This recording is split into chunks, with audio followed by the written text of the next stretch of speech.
नमस्कार दोस्तों, study with introvert में आपका स्वागत है। आज का टॉपिक है भौतिक राशियाँ यानी फिजिकल क्वांटिटीज़। तो जो प्रीवियस ईयर में जो आरआरबी के एग्ज़ाम में क्वेश्चंस आए हुए थे उनको मैं इम्पोर्टेंट क्वेश्चंस जो आपके लिए मैं लाया हूँ। कृपया वीडियो में लास्ट तक बने रहें और वीडियो को देखें, ठीक है। आज वीडियो अच्छा लगे तो अपने दोस्तों को बताएं, ठीक है। और चैनल को लाइक करें, सब्सक्राइब करें और दोस्तों से शेयर करें, ठीक है। स्टार्ट करते हैं एक नए क्वेश्चंस के साथ, ठीक है। ये प्रीवियस ईयर में जो भी क्वेश्चंस आ चुके हैं वही क्वेश्चंस हम आपके लिए लेकर आते हैं हर रोज़, ठीक है। ये क्वेश्चन है जिसमें फिजिकल राशियाँ कौन सी होती हैं। एक होती है अदिश राशि, अदिश, और एक होती है सदिश राशि। तो अदिश राशि जिसको कहते हैं स्केलर क्वांटिटी, और सदिश राशि होती है वो होती है वेक्टर क्वांटिटी, ठीक है। तो क्वेश्चन देखिए, निम्नलिखित में कौन सी अदिश राशि है, मानी स्केलर क्वांटिटी। स्केलर क्वांटिटी का है क्या कहते हैं। पहले स्केलर क्वांटिटी के बारे में समझते हैं कि द्रव्यमान, द्रव्यमान मतलब मास, ठीक है। मास एक अदिश राशि है, अदिश राशि है। वे भौतिक राशियाँ, भौतिक मतलब फिजिकल क्वांटिटीज़ जिसमें केवल परिमाण होता है यानी मैग्नीट्यूड होता है, दिशा नहीं होती है उसमें, मतलब डायरेक्शन नहीं होता है। अगर सदिश राशि होती है तो उसमें मैग्नीट्यूड विद डायरेक्शन होता है, और अदिश राशि में सिर्फ मैग्नीट्यूड होता है, डायरेक्शन नहीं होती है, ठीक है। तो अदिश राशियाँ जैसे लंबाई, दूरी, द्रव्यमान, समय, क्षेत्रफल, आयतन, कार्य, कार्यचाल, आवेश आदि, आवेश मतलब चार्ज, ठीक है, आदि अदिश राशियाँ होती हैं, ठीक है। और सदिश राशियाँ वे होती हैं जिसमें परिमाण और परिमाण के साथ दिशा भी होती है, जैसे वेग, वेग मतलब वेलोसिटी, और त्वरण, त्वरण मीन्स एक्सीलरेशन, बल मीन्स फोर्स, भार मीन्स वेट, संवेग और विस्थापन, ठीक है। ये होती हैं सदिश राशियाँ। तो ये देखिए आरआरबी एनटीपीसी में 2020 में शिफ्ट सेकंड में आया हुआ है, ठीक है। नेक्स्ट क्वेश्चन की तरफ चलते हैं। अब इसमें समझ में आ गया कि कौन सी अदिश राशि है। अदिश राशि मतलब द्रव्यमान, ठीक है। नेक्स्ट क्वेश्चन है, इसमें से कौन सी राशि सदिश नहीं है, मतलब फिर से अदिश राशि पूछ रहा है, ठीक है। तो इसमें अभी हमने पिछले में पढ़ा था कि कौन सी राशियाँ अदिश राशि हैं। अदिश राशि में जैसे ऊर्जा, विद्युत धारा और दूरी, समय, शक्ति, द्रव्यमान, शक्ति मतलब पावर, ठीक है, आदि। अब इसमें ये देख लीजिए कि पावर है, बल आघूर्ण है, विस्थापन है, त्वरण है, ये सारी जो देखो विस्थापन है ये सदिश राशि है, और बल आघूर्ण है जिसमें फोर्स लगा हुआ है। तो बल आघूर्ण मतलब सर्कुलर फोर्स है ना, और त्वरण मीन्स एक्सेलरेशन, और शक्ति मीन्स पावर, है ना।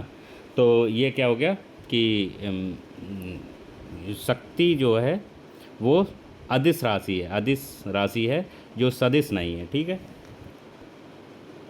नेक्स्ट क्वेश्चन, निम्न में से कौन सी एक वेक्टर मात्रा नहीं है, वेक्टर क्वांटिटी, वेक्टर मीन्स सदिश राशि नहीं है, ठीक है। अब इसमें पूछ रहा है कि वेक्टर क्वांटिटी नहीं है। तो विद्युत प्रवाह वेक्टर मात्रा नहीं है, विद्युत प्रवाह मतलब इलेक्ट्रिक सप्लाई, ठीक है। जिस भौतिक राशि में परिमाण, मात्रा, मात्रा मतलब परिमाण तथा दिशा दोनों निहित होते हैं उन्हें सदिश राशि कहते हैं। जैसे जिसमें भी मैग्नीट्यूड प्लस डायरेक्शन होंगे जो किसी भी क्वांटिटी में, वो क्या कहलाएगी, वेक्टर क्वांटिटी, और जिसमें सिर्फ मैग्नीट्यूड होगा वो होगी स्केलर क्वांटिटी, ठीक है। जिन राशियों में सिर्फ परिमाण होता है उन्हें अदिश राशि कहते हैं, जैसे चाल, दूरी, द्रव्यमान, आयतन आदि। नेक्स्ट क्वेश्चन, सदिश वेक्टर राशि का उदाहरण क्या है। अब एक वेग, वेग मीन्स वेलोसिटी। वेलोसिटी क्या होती है कि जैसे हम लोग बाइक चला रहे हैं और बाइक चलाते पे जो हम लोग बढ़ाते हैं, वेलोसिटी इंक्रीज करते हैं, तो हम लोग एक किसी डायरेक्शन की तरफ बढ़ते हैं ना। तो डायरेक्शन और मैग्नीट्यूड दोनों होते हैं उसमें, तो इस वजह से ये सदिश राशि है, ठीक है, वेक्टर क्वांटिटी। ये एग्जाम्पल्स आप देख लेना बहुत कायदे से, क्योंकि ये जो है इन्हीं में से आपको कोई भी एग्ज़ाम में पूछा जाएगा। हम सारे एग्जाम्पल जो एग्जाम्पल हैं वो प्रीवियस एग्ज़ाम के आए हुए क्वेश्चंस हैं, इसीलिए हम बार बार इनको जो है आपको दिखा रहे हैं कि एग्जाम्पल बहुत ज़रूरी है। इन्हीं में से कोई भी क्वेश्चन आपको आरआरबी में मिलेगा, ठीक है। एक सदिश राशि में परिमाण और दिशा दोनों होते हैं, ठीक है, जबकि अदिश राशि में केवल परिमाण होता है और दिशा नहीं होती है। निम्न में से कौन एक सदिश राशि है? सिर्फ क्वेश्चन की भाषा बदली हुई है और क्वेश्चन सेम है, तो घबराएं नहीं देखकर, और सिर्फ इनको देखें कि क्या पूछ रहा है और क्या पूछ रहा है। दो ही क्वांटिटी होती हैं, केवल अदिश और सदिश। इसलिए हम इतने आपको क्वेश्चंस बता देंगे इस पर कि आपको कन्फ्यूजन नहीं होगा, और बार बार आपको जो है कभी एकदम जैसे ही क्वेश्चन आप देखेंगे तुरंत आपको आंसर पता लग जाएगा, ठीक है। तो जिन भौतिक राशियों में परिमाण होता है उसमें क्या है कि उसको केवल स्केलर क्वांटिटी मतलब अदिश राशि कहते हैं, ठीक है। उनमें एग्जाम्पल देख लीजिए, जैसे कार्य, ऊर्जा, गति आदि अदिश राशियाँ हैं, ठीक है। नेक्स्ट क्वेश्चन, इसमें क्या है, एक वेक्टर राशि में परिमाण और दिशा दोनों होते हैं, मतलब सदिश राशि में, जबकि अदिश राशि में केवल परिमाण होता है, दिशा नहीं होती है। अब इसमें पूछ रहा है कि कौन सी अदिश राशि है। तो अदिश राशि में जैसे देखो, विस्थापन, डिस्प्लेसमेंट, संवेग, वेलोसिटी, और क्या नाम, बल फोर्स। तो ये जो है सदिश राशियाँ, इनमें डायरेक्शन होती है, और दाब में केवल परिमाण होता है, मैग्नीट्यूड होता है, और बाकी डायरेक्शन नहीं होती है, ठीक है। दाब एक अदिश राशि है क्योंकि इसमें परिमाण तो पाया जाता है परंतु दिशा नहीं होती है, जबकि बल, विस्थापन, संवेग ये सभी सदिश राशि है, इनमें दिशा व परिमाण दोनों होते हैं, ठीक है। नेक्स्ट क्वेश्चन, निम्नलिखित में से कौन सी एक वेक्टर क्वांटिटी है? वेक्टर क्वांटिटी अब इसमें से देख लीजिए, जिसमें ये वेग है, वेग वेक्टर क्वांटिटी है, जिनमें परिमाण के साथ साथ दिशा होती है। अब फिर से एक बार एग्जांपल देख लो। सदिश राशियाँ कहलाती हैं जैसे विस्थापन, वेग, त्वरण, बल, भार, आवेग, विद्युत, संवेग आदि, ठीक है। नेक्स्ट क्वेश्चन, अदिश राशियों के बारे में हम पढ़ते हैं, उनका एग्जाम वो वैसे पढ़ते हैं, ठीक है। इसकी परिभाषा के तौर पे, वे राशियां जिनका केवल परिमाण होता है, दिशा नहीं होती, अदिश राशियां कहलाती हैं। जैसे एग्जाम्पल फिर दिया गया है कि जैसे द्रव्यमान, दूरी, समय, चाल, दाब मतलब प्रेशर, ठीक है, कार्य, वर्क, है ना, शक्ति मतलब एनर्जी, पावर, और ताप, टेम्परेचर, आयतन, विभव क्या होता है, विभव, ठीक है। और ये जो हैं अदिश राशियाँ हैं। निम्नलिखित में से किस जोड़े की दिशा हमेशा एक समान होती है? दिशा हमेशा एक समान होती है, जैसे जिस डायरेक्शन में हम वो क्या करते हैं, फोर्स लगा रहे हैं, उसी डायरेक्शन में हमें एक्सेलरेशन मतलब वो मिलना चाहिए, डायरेक्शन मिलनी चाहिए, ठीक है। तो वो होती है कि बल और त्वरण, ठीक है, बल और त्वरण मतलब फोर्स और एक्सेलरेशन, ठीक है। बल तथा त्वरण की दिशा हमेशा एक समान होती है। जिन भौतिक राशियों में परिमाण तथा दिशा दोनों निहित होती हैं उन्हें सदिश राशि कहते हैं। उदाहरण, बल, त्वरण, वेग, संवेग इत्यादि। जिन भौतिक राशियों में सिर्फ परिमाण की आवश्यकता होती है, उन दिशा की नहीं, उन्हें अदिश राशि कहते हैं। जैसे चाल, दूरी, द्रव्यमान, आयतन, ठीक। कुछ राशियों के भौतिक गुण को दर्शाने के लिए उनके परिमाण के साथ साथ दिशा भी निर्दिष्ट की जाती है। इस प्रकार की भौतिक राशि को सदिश राशि कहते हैं। परिमाण के साथ साथ दिशा जब होगी तो उसको सदिश राशि कहते हैं, ठीक है। फिर से एक बार इसमें एग्जाम्पल दिए गए हैं। एग्जाम्पल जैसे सदिश राशियों के वेग, बल, संवेग आदि, और अदिश के हैं समय, चाल, द्रव्यमान आदि, ठीक है। नेक्स्ट क्वेश्चन, निम्न में से किसमें दिशा और परिमाण दोनों होते हैं?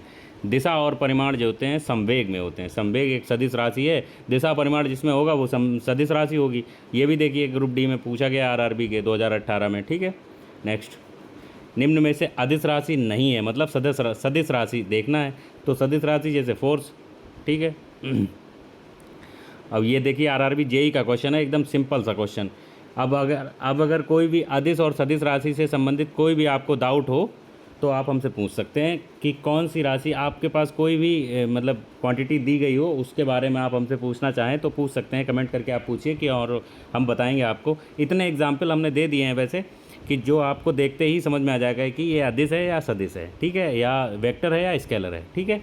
अब एक नेक्स्ट टॉपिक है वर्क, ठीक है। इसमें भी प्रीवियस ईयर के क्वेश्चंस हम बताएंगे जो आए हुए हैं हम कुछ थ्योरी में बताएंगे और कुछ न्यूमेरिकल जैसे बताएंगे, उसका एक हम टाइप बताएंगे न्यूमेरिकल के टाइप, और एक सिंपल सा एक फार्मूला बता देंगे कि इसके माध्यम से हम सारा वर्क जो है निकाल सकते हैं। ठीक है, important topic for general science, general science में ही ये पूछा जाता है। और चैनल का नाम है स्टडी विद इंट्रोवर्ट, इसमें बने रहिए, लास्ट तक देखिए। ठीक है, नेक्स्ट करते हैं। ठीक है, निम्न में से कौन अधिक काम कर सकता है? जैसे काम मतलब वर्क। ठीक है, एक घूमता हुआ पहिया, एक बंदूक की एक चलती हुई गोली, गतिशील पत्थर, एक उठाया हुआ हथौड़ा। आरआरबी एएलपी का और टेक्नीशियन में आया हुआ है 31/8/2018 को, शिफ्ट थर्ड में। ठीक है, किसी भी वस्तु को कार्य करने के लिए, पहले की परिभाषा हम समझते हैं। किसी भी वस्तु को कार्य करने के लिए बल और दिशा की में विस्थापित दूरी की आवश्यकता होती है। ठीक है, तो ये जो है विकल्प जो बी है, ऑप्शन बी जो दिया गया है, उसमें कह रहा है बी में न्यूटन के गति का तीसरा नियम, मतलब क्रिया और प्रतिक्रिया है, एक्शन एंड रिएक्शन नियम लागू होता है, जो बंदूक से निकली गोली को अधिक दूर तक विस्थापित करता है। ठीक है, जितना हम फोर्स लगाएंगे उतना ही हमारी जो है गोली बहुत दूर तक जाती है। जो बंदूक की निकली गोली को अधिक दूर तक विस्थापित करती है, मतलब डिस्प्लेस्ड करती है। अतः बंदूक से निकली गोली अधिक कार्य कर सकती है। ठीक है, नेक्स्ट क्वेश्चन देखो, अब ये एग्जाम्पल दिया गया है। ठीक है, एक 20 न्यूटन का एक बल है, बल एक वस्तु को 2 मीटर विस्थापित कर देता है और 20 जूल कार्य करता है। बल और विस्थापन के बीच का एंगल निकालना है। तो हमें सिंपल सा एक फंडा याद करना है, एक क्वेश्चन मतलब एक फार्मूला हम बता रहे हैं आपको कि work equal to F into D cos theta. ठीक है, तो कॉस थीटा याद रखना है, कॉस थीटा। तो कॉस थीटा की जो वैल्यू होगी वो निकालनी होती है हमेशा। ये एक फार्मूला ऐसा है जो सभी में लागू हो जाएगा। ठीक है, तो इसको ध्यान रखिएगा, ये आगे भी आपको काम आएगा हमेशा। ठीक है, तो दिया गया है क्वेश्चन में क्या कि फोर्स दिया गया है, पहले बल दिया गया है 20 न्यूटन, और डायमीटर दिया गया है, मतलब जो डिस्प्लेसमेंट है डी, फोर्स इंटू डिस्प्लेसमेंट होता है ना, D cos theta, F into D cos theta. D मतलब डिस्प्लेसमेंट, मतलब तय की गई दूरी। तो वो क्या है, 2 मीटर विस्थापित कर दे रहा है, विस्थापित मतलब डिस्प्लेस्ड कर दे रहा है, एक स्थान से दूसरे स्थान पे पहुंच रही है। तो 2 मीटर की दूरी पे चल रही है। ठीक है, और वर्क कितना दिया गया है, 20 जूल। तो 20 जूल दिया गया है, तो 20 जूल W इक्वल टू 20 और F इक्वल टू 20 न्यूटन, और क्या नाम है, डिस्प्लेसमेंट दिया गया है 2 मीटर, और फार्मूला लगा दिए F D cos theta. Theta की वैल्यू निकालनी है हमको, तो जब कर देंगे तो कॉस थीटा इक्वल टू 1/2, और जब कॉस थीटा की वैल्यू 1/2 होगी तो वो कॉस 60 के बराबर होती है। ठीक है, ठीक है, नेक्स्ट क्वेश्चन। यदि एक हवाई जहाज़ 4000 मीटर की दूरी तय करता है और किया गया कार्य 20,000 जूल है, 20,000। ठीक है, तो लागू किया गया बल ज्ञात कीजिए। अब इसमें फोर्स निकालना है, और सेम वही प्रोसेस है कि फोर्स अगर किया गया कार्य हो गया तो बल इंटू दूरी, बल फोर्स इंटू दूरी। ठीक है, फोर्स इंटू डिस्प्लेसमेंट। इसमें फार्मूला वही लगाया हुआ है सेम। ठीक है, कौन सा फार्मूला लगा है, 1 मिनट, इसमें फार्मूला लगा हुआ है work equal to F into D. ठीक है, फोर्स इंटू डिस्प्लेसमेंट। तो डिस्प्लेसमेंट दिया गया है कितना, नहीं, वर्क दिया गया है और डिस्प्लेसमेंट निकालना है, सॉरी, फोर्स निकालना है। डिस्प्लेसमेंट दिया गया है, वर्क दिया गया है, फोर्स निकालना है। तो किया गया कार्य दिया गया है, आराम से काट के निकाल सकते हैं। ठीक है, नेक्स्ट क्वेश्चन कि 10 किलोग्राम वजन वाले सूटकेस को उठाकर एक प्लेटफॉर्म पर खड़े यात्री द्वारा किया गया कार्य निकालना है, वर्क निकालना है। तो इसमें क्या है कि F work W equal to force into displacement, और इसमें कह रहा है कि 10 किलोग्राम सर पे उठा के रख रहा होगा। ठीक है, तो कॉस 0, वो तो 0 है ना, किसी डायरेक्शन 0 है, सॉरी। तो कार्य इक्वल टू बल इंटू बल की दिशा में विस्थापन, तो वर्क कितना दिशा तो जीरो है, मतलब वो सर पे उठा के रखा हुआ है, डायरेक्शन तो जीरो है उसमें, तभी जो है वर्क कितना होगा, जीरो। और ये आरआरबी एएलपी का टेक्नीशियन का आया हुआ है पेपर, ठीक है। नेक्स्ट क्वेश्चन हम देखते हैं। एक वस्तु पर बल लगाने के बावजूद भी किया गया कार्य शून्य होगा यदि उसका विस्थापन क्या होना चाहिए, उसका विस्थापन शून्य होना चाहिए, मतलब डिस्प्लेसमेंट अगर उसकी दूरी जो है वो अगर जीरो होगी तो जाहिर सी बात है कि वो वर्क जो है जीरो हो जाएगा, ठीक है। किसी भी वस्तु पर किया गया कार्य उस वस्तु पर लगाए गए बल तथा बल की दिशा में विस्थापन के गुणनफल के बराबर होता है, ठीक है। ये क्वेश्चन, ये फार्मूला है कार्य इक्वल टू बल, वर्क इक्वल टू फोर्स की डिस्प्लेसमेंट, मतलब बल की दिशा में विस्थापन। अतः स्पष्ट है किसी वस्तु पर बल लगाने के बाद भी किया गया कार्य शून्य है तो इसका मतलब उसमें कोई विस्थापन नहीं है। विस्थापन मतलब दूरी तय नहीं करी है, ठीक है। नेक्स्ट क्वेश्चन, कार्य करने की क्षमता क्या कहलाती है? कार्य करने की क्षमता जो है ऊर्जा कहलाती है। फिजिक्स में क्या होता है, ऊर्जा वस्तुओं का गुण है जो कि अन्य वस्तुओं को स्थानांतरित की जाती है। ऊर्जा मतलब एनर्जी, ठीक है।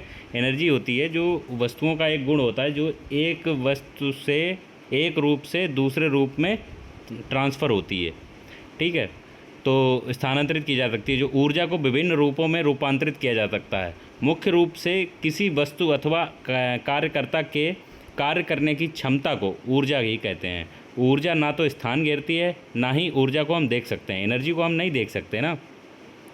ऊर्जा की एसआई मात्रक, जो एसआई यूनिट होती है वो जूल होती है, ठीक है। ये भी देखिए आरआरपी एएलपी में आया हुआ है और ग्रुप डी में आया हुआ है, टेक्नीशियन में आया हुआ है, ठीक है। नेक्स्ट क्वेश्चन, यदि कार्य का मान धनात्मक हो तो जिस निकाय पर कार्य हो रहा है उसका क्या होगा, उसकी ऊर्जा में वृद्धि होगी, ठीक है। उसमें पूछ रहा है, ऑप्शन दिए गए हैं, उसकी ऊर्जा का ह्रास होगा, ह्रास मतलब लॉस होगा, और उसका मान शून्य हो जाएगा, वह नियत रहेगा मतलब जैसा है वैसा ही रहेगा, उसकी ऊर्जा में वृद्धि होगी, तो उसकी ऊर्जा में वृद्धि होगी। ऊर्जा एक ऐसा कारक है जो कार्य करने के लिए आवश्यक होता है, ठीक है। अगर हम में एनर्जी नहीं है तो हम कोई कार्य कैसे कर पाएंगे, नहीं कर पाएंगे ना। तो अर्थात जिस कार्य में से किसी वस्तु में कार्य करने की क्षमता होती है उसे ऊर्जा कहते हैं। अर्थात यदि कार्य का मान धनात्मक हो तो निकाय पर हो रहे कार्य पर ऊर्जा में वृद्धि होगी। मतलब अगर किसी कार्य में कार्य का वैल्यू जो है वो पॉजिटिव में है तो एनर्जी में वृद्धि जरूर होगी, ठीक है। निम्नलिखित में से किसमें कोई कार्य नहीं किया जाता है? अब ऐसे 4 एग्जाम्पल दिए गए हैं, उसमें कौन सा जो ऑप्शन है उसमें कार्य जो है नहीं किया गया, मतलब शून्य है। कपिल अपने कंधे पर 10 किलोग्राम भार लेकर खड़ा है, मतलब अपने कंधे पे कोई सामान लिए है, वो वहीं पे खड़ा हुआ है। सचिन 4 किलोमीटर चलता है, ये तो चल रहा है। एक कुली किसी बस से किसी कार तक एक वज़न ले जाता है, ठीक है, तो वो अपनी जगह से वज़न रख के और वज़न को ले जा रहा है, तो वो डिस्प्लेसमेंट कर रहा है ना। अरुण मैदान में क्रिकेट खेल रहा है, उसके लिए भी एनर्जी खर्च कर रहा है वो।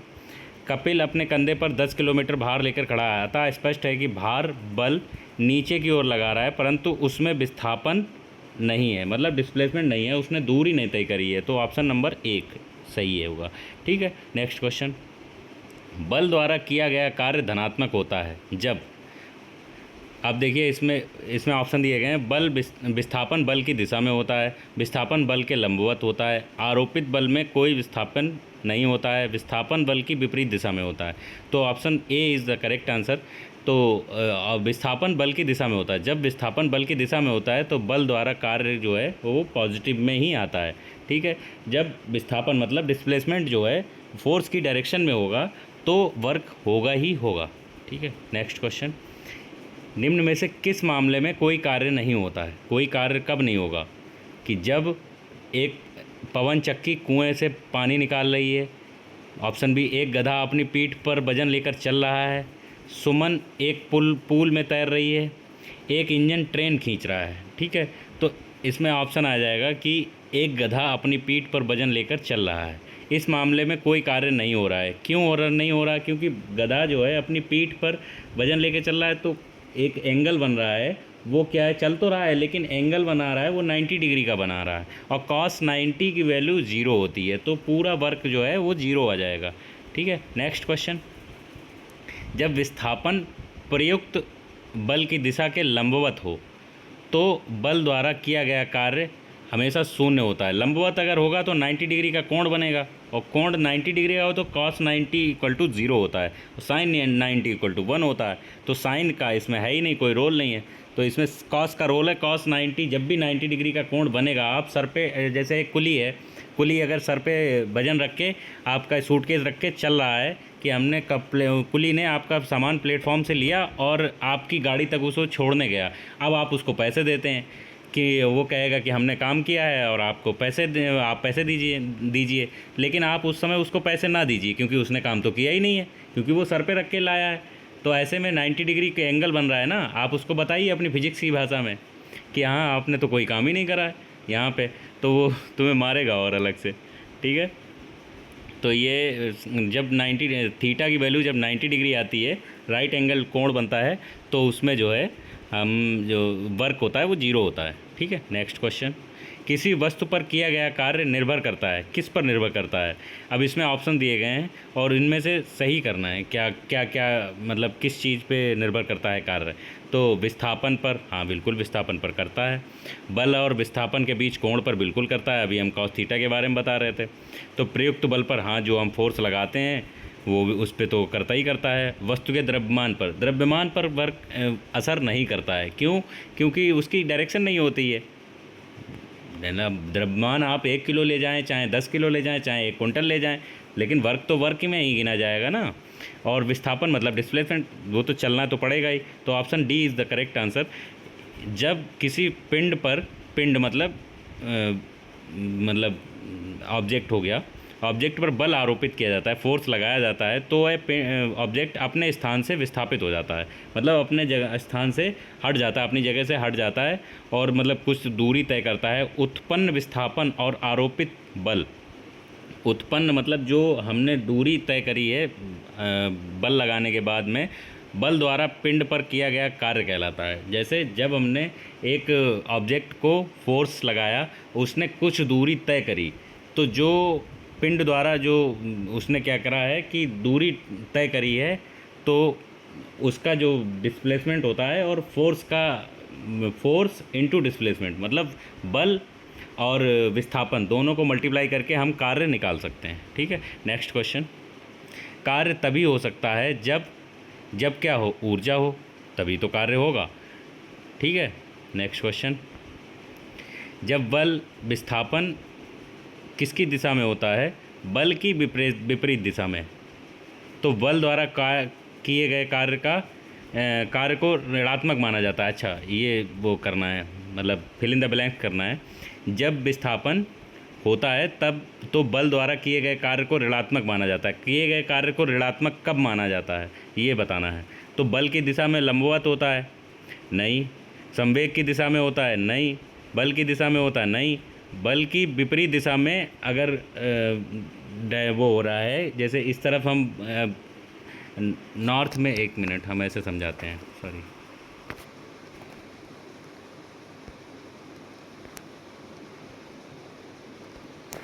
जैसे एक फोर्स है, अगर हम फोर्स इस साइड में लगा रहे हैं और डायरेक्ट डिस्प्लेसमेंट भी इसी साइड में हो जा रहा है, तब तो ये वर्क हो रहा है।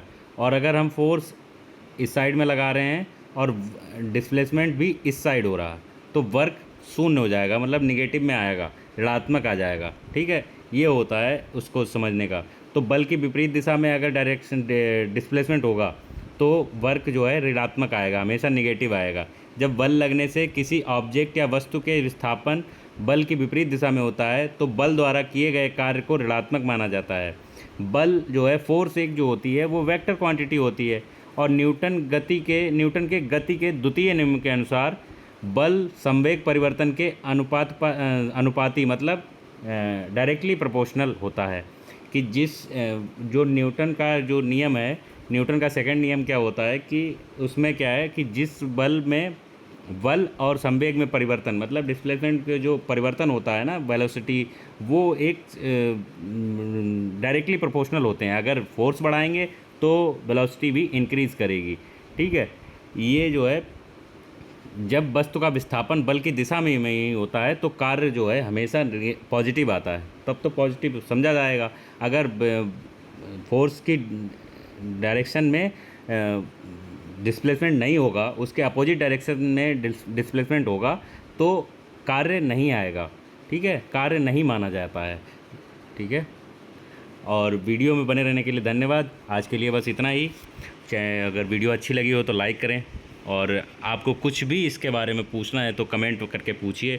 और हमारे वीडियो को आप अगर पसंद कर रहे हैं या कोई भी हमारे वीडियो में आपको समझने में दिक्कत आ रही है तो आप कमेंट में अपनी राय दे सकते हैं, और इससे बेहतर करने की हम कोशिश करेंगे। बाकी आज के लिए बस इतना ही। नेक्स्ट टॉपिक में हम कल आपको बताएंगे।